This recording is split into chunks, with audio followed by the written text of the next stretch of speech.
Hey everyone, today I'm going to review the second generation iPad Pro stand from Lululook. And in this review, I will also compare this with the first generation. By the way, this is a review sample from the company, and this is priced at US $69.99. At the time of making this video, Lululook is still selling the first generation iPad Pro stand. Make sure you do not buy the wrong one. The second generation is the one with full rubber padding on the top here, and on the stand there is this hole here, and all the edges here are beveled very nicely compared to the first generation. Just to give you the bottom line up front, this is almost a must buy. The first generation iPad Pro stand is really good.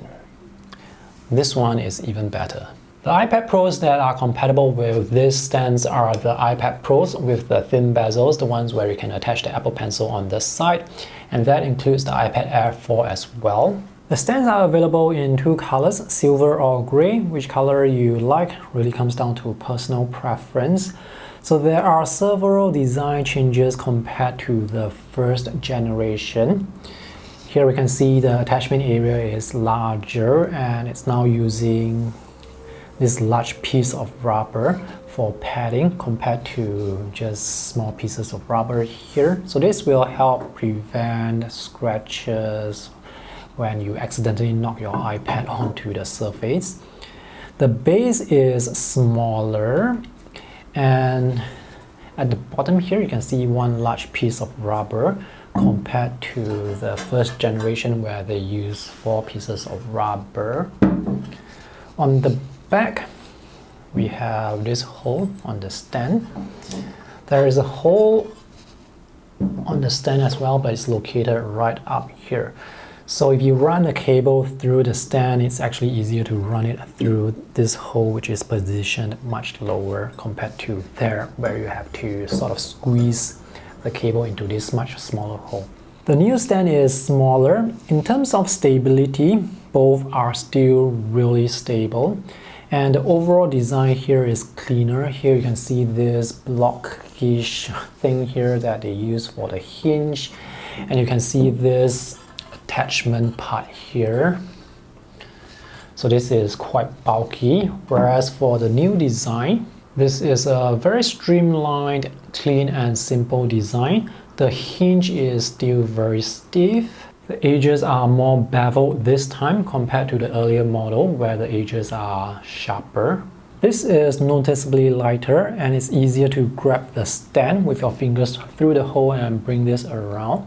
Whereas for the previous model, this is slightly heavier, and to move the stand around you have to grab it like this. It's not as easy, but not as easy compared to the new design. The magnetic attachment is really strong.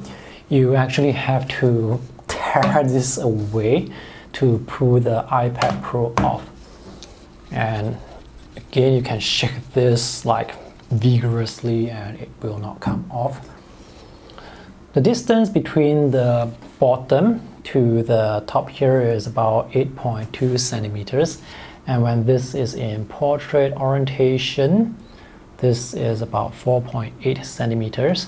So as you turn, you can see the corner here almost touching the base. At certain angles, the corner of the iPad Pro is like really close, so you have to be careful when you are turning. They don't actually touch, but just be careful, all right?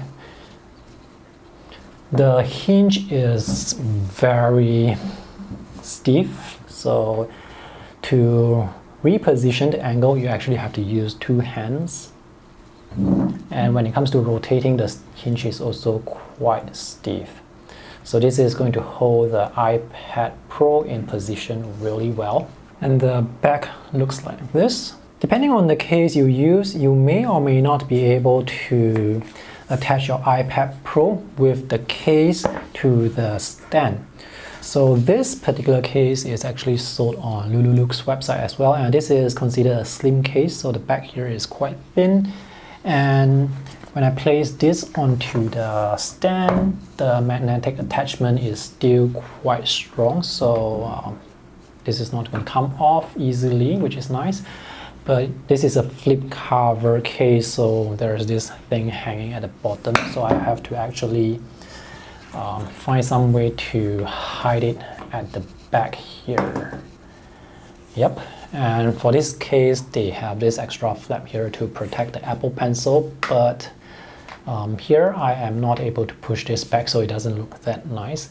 If you have a slim case that don't have this, then it's going to look better, but each time you place the iPad Pro on the stand, you have to basically adjust it in such a way to hide the cover here. If you're using a case without a cover, then you can just place the iPad Pro onto the stand. Not all cases will work though. So for example, this is a Spigen case, and the back here is actually quite thick, so when I place this onto the stand, there is almost no magnetic attachment. Is this worth the money? Absolutely. This is a beautiful looking stand. It's very well designed. The build quality is solid, so this is something that is going to last for many years. And the design is very functional, so this is definitely a stand that I can recommend very easily. At the time of making this video, this is priced at $69.99. The earlier model was priced at $79.99, but because they are trying to clear the stock, it's now discounted at $67.99. So between these two, I highly recommend just spending the extra few dollars to buy the newer design because it's so much better in many ways. The only improvement I can think of for this stand is they should have made this slightly higher, like half a centimeter higher, because as I change the orientation of the tablet, as the corner approaches the base here, I can feel my heart beat slightly faster. So all they have to do is just make it slightly higher, and that would be fantastic.